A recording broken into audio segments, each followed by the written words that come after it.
जैसे काम, क्रोध, लोभ, मोह, अहंकार, राग, द्वेष आदि बहुत से जो अवगुण हम लोगों में प्रवेश किए हुए बैठे हैं, उन सब के बीच के ये एक बड़ा भारी दोष है कि दूसरों को छोटी बुद्धि से, घृणा बुद्धि से देखें, द्वेष बुद्धि से देखें, या बैर भाव से देखें, या ईर्ष्या करें, तो ये हमारे लिए बहुत ही खतरनाक है। और अपने आप को दोष रहित समझें, अपने आप को अच्छा समझें दूसरों की अपेक्षा, तो ये हमारे लिए बहुत ही खतरनाक चीज है। हम यदि श्रेष्ठ पुरुष हैं, अच्छे पुरुष हैं, और दूसरे वास्तव के वहां निम्न श्रेणी के हैं, सच्ची बात, यदि ये सच्ची बात हुए, हम श्रेष्ठ हुए और वे वास्तव में निम्न श्रेणी के हुए, और उनके ऊपर जो हमारी घृणा बुद्धि है, उसके ऊपर हमारी जो ये बुद्धि है कि ये नीचे दर्जे का मनुष्य है और वो है भी नीचे दर्जे का, और मैं श्रेष्ठ हूँ और वास्तव के मैं अच्छा हूँ और मैं अपने को अच्छा मानता हूँ, और दूसरा जो नीच है उसको नीच मानता हूँ, ये दोनों बात सच्ची, तो भी यह जो मानता है परमात्मा की प्राप्ति में समझो कि अटकाने वाली, परमात्मा की प्राप्ति के मां या विलंब करने वाली, या हमारे उस मार्ग में रोड़ा है। यदि इन दो में से एक बात है सो ठीक नहीं है, मैं जिसको नीच मानता हूं वो नीच नहीं है, दोषी मानता हूं वो दोषी नहीं है, और उसको मैं दोषी ठहराता हूं, यदि जानबूझ करके दोषी ठहराता हूं तो उसका फल है घोर नरक की प्राप्ति, और बिना जाने यदि दोषी ठहराता हूं तो भी मैं पाप का भागी होता हूं। ये थोड़ा पाप है, वो अधिक पाप, और मैं अच्छा नहीं हूं, अपने को अच्छा मानता हूं, तो ये दम्भ है, पाखंड है, इसका फल भी सो नरक की प्राप्ति। दूसरों पर ये असर डालता हूं कि मैं श्रेष्ठ हूं, अच्छा हूं, महात्मा हूं, ज्ञानी हूं, और हूं नहीं, तो इसका फल भी एक प्रकार से मेरे लिए बहुत ही भयानक, मुझको गर्त में डालने वाला है। इन सब बातों को ख्याल में जाकर के अपने में अच्छापने की कभी स्थापना नहीं करनी चाहिए, अच्छा होने पर भी, और दूसरे पर घृणा नहीं करनी चाहिए, उसको नीच या पापी नहीं समझना चाहिए, पापी होने पर या हमारे लिए बहुत फायदे की बात है, हमारे लिए हित की बात है, और इसके विपरीत जो है वो हमारे लिए समझो कि पतन की बात। तो वास्तव के बीच के वहां नीच को नीच समझना और मैं श्रेष्ठ हूं, अपने को श्रेष्ठ मानना, ये हमारे लिए इतना ही पतन है कि परमात्मा की प्राप्ति में रुकावट डालने वाला है। क्यों? बात सच्ची है, जिसको मैं नीच समझता हूँ वो नीच है, और मैं अपने को अच्छा मानता हूँ, मैं वास्तव में अच्छा हूं, तो इस अच्छाई का जो फल है उससे मैं वंचित रहता हूं, तो यही मेरे लिए पतन है। परमात्मा की प्राप्ति में रुकावट डालने वाले जो बहुत से पदार्थ है, उनमें ये भी एक पदार्थ है। जैसे श्रद्धा की कमी परमात्मा की प्राप्ति के मां बाधक है, इसी प्रकार स्थिति अपने में जो अच्छापने का अहंकार है वो भी बाधक है।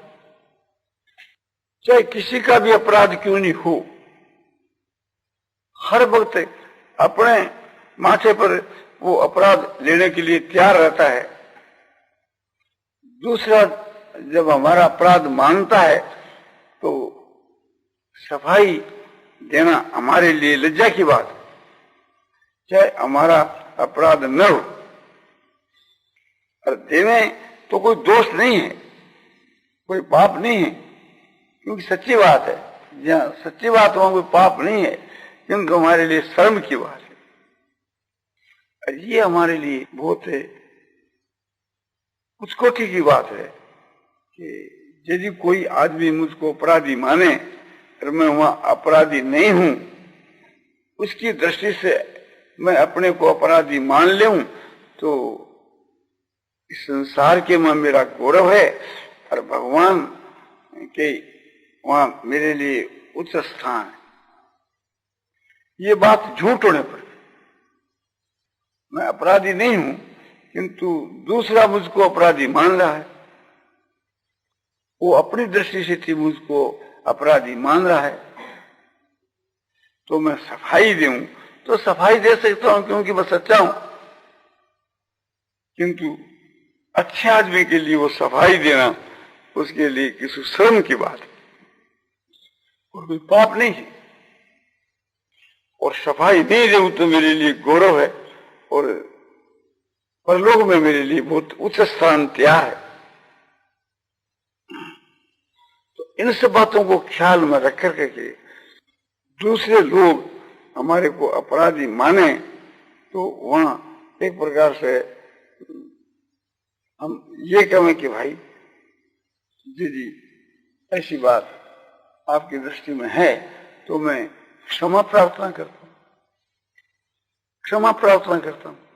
तो उसकी वो जो क्षमा है बहुत उच्च कोटि की चीज है, बहुत गौरव की चीज है। ऐसी क्षमा वो निष्काम भाव से अपना कर्तव्य समझ करके करता है, निर्भिमान होकर के करता है, तो बड़ी महत्व की चीज।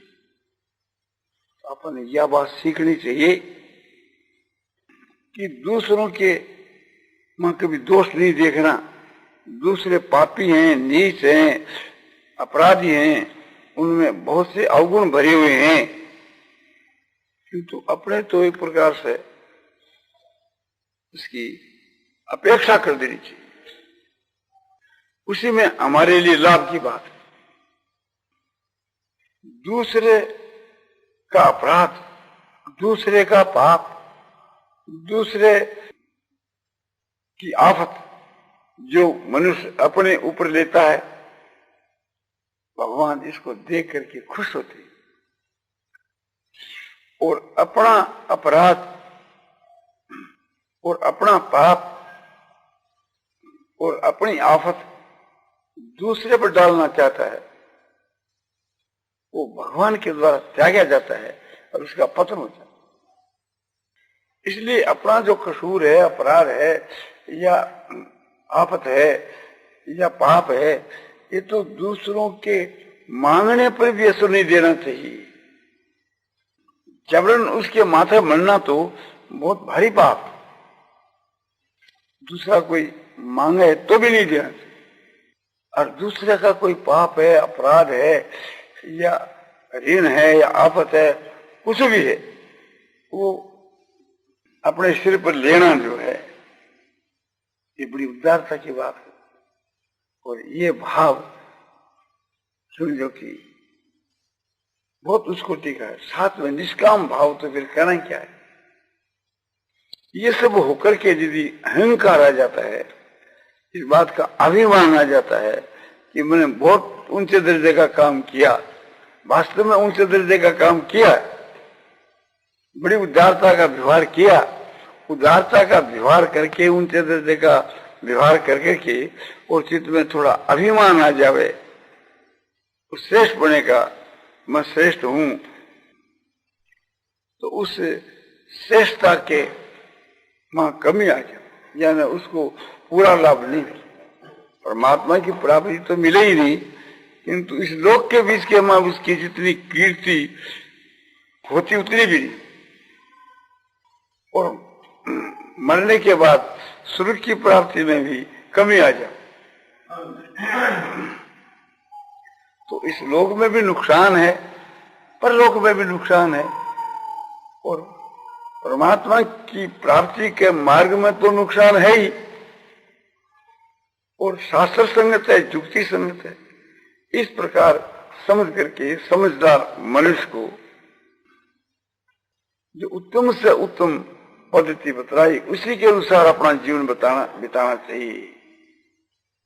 नारायण नारायण नारायण श्रीमन्नारायण नारायण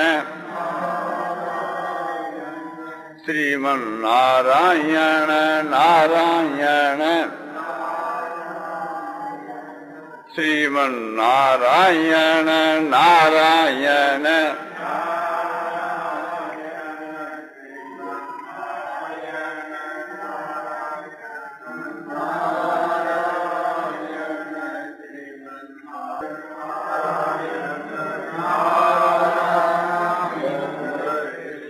नारायण नारायण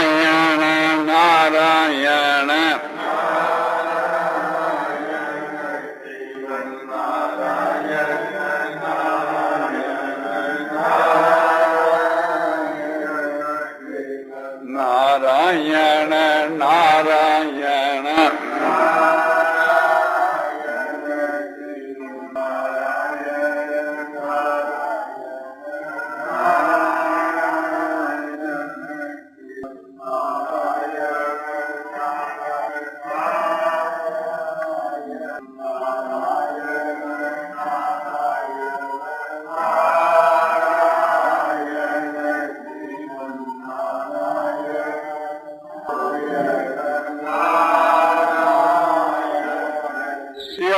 रामचंद्र की जय, नौरमुकुट वंशी वाले की जय। किंतु इस विषय के बीच के मां सभी साधारण भाइयों का विचार जो है सो एक प्रकार से नीचे दर्जे का रहता है और स्वाभाविक ही रहता है। दूसरे का थोड़ा भी अपराध है वो पहाड़ के समान दिखता है और अपना बड़ा जो अपराध है वो भी एक रज के समान दिखता है। और बात उल्टी होनी चाहिए, जैसे एक अपने मित्र के साथ में व्यवहार होता है उससे भी बढ़कर के व्यवहार होना चाहिए। अपना छोटा सा जो अपराध है उसको तो पहाड़ के समान समझना चाहिए और अपने प्रतिपक्षी का पहाड़ के समान अपराध है उसको एक बाड़ी के किणके के समान समझ और न समझे तो और भी होता। जिसे श्री रामचंद्र जी महाराज ने मित्र के लिए बताया है, निज दुख गिरी सम रज करी जाना, निज दुख गिरी सम रज करी जाना, मित्र के दुख रज मेरु समाना, मित्र के दुख रज मेरु समाना। अपना निज का जो दुख है पहाड़ के समान उसको रज के समान एक बारी के किणके के समान समझना चाहिए और अपने मित्र का जो दुख है वो रज के किणके के समान है उसको मेरु पहाड़ के समान समझना चाहिए। ये मित्र के लिए ये बात कही है और इस प्रकार से जो नहीं समझता है उसकी निंदा की है। जे न मित्र दुख होगी दुखारी, जे न मित्र दुख होगी दुखारी, और तिन्हीं बिलोकत पातक भारी, तिन्हीं बिलोकत पातक भारी। जो अपने मित्र के दुख को देख करके दुखी नहीं होता है वह पुरुष इतना नीचे दर्जे का है कि उसका कोई दर्शन करे तो दर्शन करने वाले को भी बड़ा भारी पाप लगता है। पातक भारी, छोटा मोटा नहीं, बड़ा पाप। किंतु ख्याल करना चाहिए, ये आपको एक नई बात बतलाई जाती है। ये तो मित्र की बात हुई, इसकी विपरीत बात आपको बतलाई जाती है। जैसे कोई अपना बुरा करने वाला, जिसको लोग दुश्मन कहते हैं, उसके दुख को देख करके कि जो दुखी होता है वो बड़ा उच्च कोटि का पुरुष है, और उसके दुख को देख करके कि जो दुखी नहीं होता है वो नीचे दर्जे का पुरुष। जैसे कहा कि जेन मित्र दुख होई दुखारी, तिन्हें भी लोकत पातक भारी। अपने मित्र के दुख को देख करके यदि कोई दुखी नहीं होता है तो वो बड़ा भारी पापी है, उसके दर्शन करने से दर्शन करने वाले को भी पाप लगता है। मैं इसे विपरीत बात कहूं, या तो है ही जो अपने शत्रु के दुख को देख करके दुखी नहीं होता है वो भी कम पापी नहीं है, और शत्रु के दुख को देख करके जो सुखी होता है वो तो उससे भी बढ़ करके नीचे। शत्रु के दुख को देख करके सुखी होता है वो तो बहुत ही नीचे दर्जे का असाधु महान पापी पुरुष है। किंतु शत्रु के दुख को देख करके दुखी नहीं होता है वो भी नीचे दर्जे का। भीतर के दुख को देख करके दुखी नहीं होता उसकी बात ठीक है, पर मैं कहता हूं शत्रु के दुख को देख करके भी दुखी नहीं होता है वो भी अच्छा आदमी नहीं। उसको तो उसका दुख करना चाहिए कि देखो ये बेचारा कितना संकट के बीच केमा है, इसका संकट दूर कैसे हो गए। ये जो भाव है बड़ा ऊंचा भाव।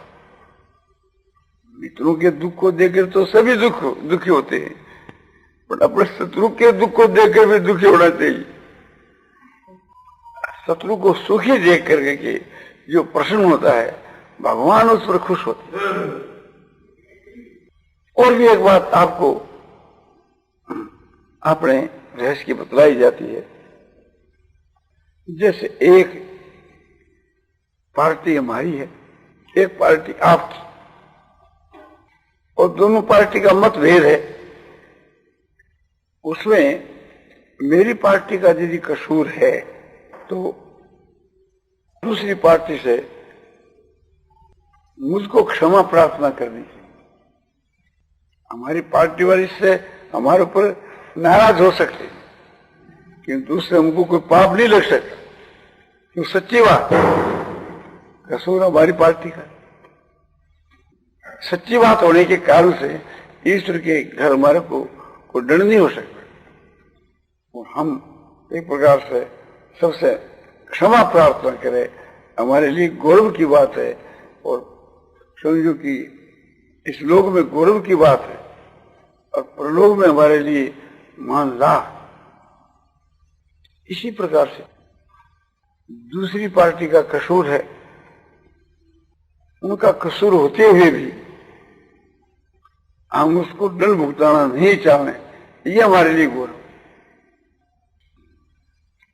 हमारी पार्टी के लोग सच्चे हैं और दूसरी पार्टी के लोग झूठे। उस समय में हमारे को कैसा बर्ताव करना चाहिए कि अपनी पार्टी वालों को समझा करके जो दूसरी पार्टी वाले कसूरवान है उसको नीचा नहीं दिखाना बने, ऐसी बात सिखानी चाहिए। उसका अपमान नहीं करना, उसको नीचा नहीं दिखाना, उनके अपराध को अपराध नहीं मानना, ये अपनी पार्टी वालों को समझाना चाहिए। और अपनी पार्टी का जो कसूर है और वो सच्चाई पर है दूसरी पार्टी, तब अपने सबको प्रेम से समझाना चाहिए कि भैया एक प्रकार से अपने घर में समझने की बात है, कसूर तो हम लोगों का ही है, उनका तो है ही नहीं। तो ऐसी परिस्थिति के बीच के मां उल्टा हम उसका कसूर समझें तो हमारे लिए अपराध की बात। तो अपनी पार्टी जो है उनकी पक्ष उस अवस्था में बिल्कुल नहीं करनी चाहिए। हमारे लिए तो उस समय मौन रहना भी अपराध है और पक्ष करना तो पाप है। तो उनको जिस किस प्रकार से समझा करके दूसरी पार्टी से कसूर माफ मांगा, और दूसरी पार्टी का ही कसूर है वास्तव में, और अपनी पार्टी सच्ची है। तो इन सबको समझा करके और उन जो कसूरवान है, जो अपराधी है, उनको अपराध से मुक्त करने की चेष्टा करते। तो अपनी पार्टी वाले तो अपने हैं ही, और दूसरी पार्टी वाले भी अपने हो जाते, उस पर इतना अच्छा असर पड़ता है। जो अपने शत्रु पर भी अपना अधिकार जमा लेता है वो अच्छा पुरुष, श्रेष्ठ पुरुष समझा जाता है। और वो ऐसा होता है, समझो कि अभिमान के त्यागने से, स्वार्थ के त्यागने से, मन के में विनय भाव होता है, तभी ये बात होती है। मन में निरंकारता होती है, तभी ये बात होती है। और वही बात सबसे बढ़कर के मनुष्य का शरीर पाकर के यदि हमने ऐसा ही नहीं किया तो फिर हमारे लिए बहुत ही दुख की और लज्जा की, शोक की बात है। हम मनुष्य कहलाते हैं तो हमारा काम उस कोटि के मनुष्यों की माफक होना चाहिए। मनुष्यों में भी समझो कि श्रेष्ठ पुरुषों की माफक हमारा कार्य होना चाहिए। उसी में हमारा इस लोक और परलोक में उद्धार है, कल्याण है। और ये असली सुधार की बात है। बहुत दिन तक भजन करने से जो कार्य की सिद्धि नहीं होती, वो इस व्याख्यान के अनुसार चलने से एक प्रकार से उसका सुधार हो सकता है। स्वार्थ त्याग की जितनी शक्ति है, निष्काम भाव की जितनी शक्ति है, उतनी शक्ति एक प्रकार से भजन ध्यान की भी नहीं है। जितनी निष्काम भाव की, निर्भिमान भाव की, अभिमान रहित होकर के, और जो वास्तव के वहां जो निष्काम भाव है, मान बढ़ाई प्रतिष्ठा का भी जहाँ त्याग है, हमता ममता का भी जहाँ त्याग है, आसक्ति और समझो कि स्वार्थ का, कामना का जहाँ सर्वथा त्याग है, और इस त्याग को लेकर के हमारा जो प्रेम का, विनय का जो व्यवहार है, और वो है एकदम निष्काम, तो केवल भगवान की प्राप्ति का ही उद्देश्य, तो उससे भगवान की प्राप्ति बहुत शीघ्र हो सकती है।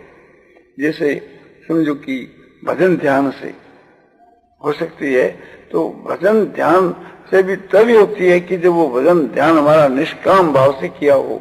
सकाम भाव से किए भजन से भी आत्मा का सुधार और उद्धार होता है, किंतु उसमें विलंब होता है।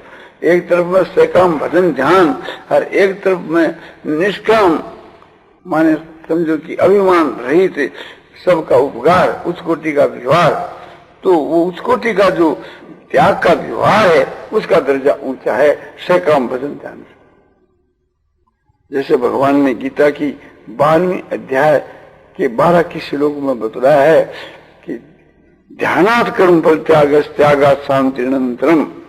ध्यान से भी समझो कि कर्म फल त्याग निष्काम जो कर्म है वो श्रेष्ठ है, कि उस त्याग से आपने परम शांति शीघ्र से मिल जाती है।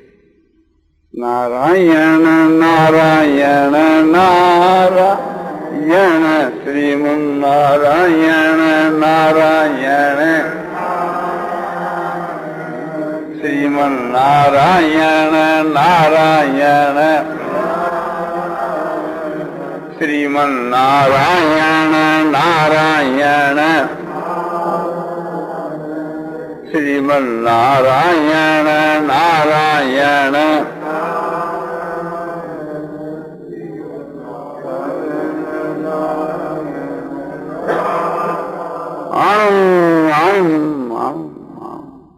पूर्णम पूर्णम अपारम शांताम घनानम अचलानम ध्रुवानम नित्यानम।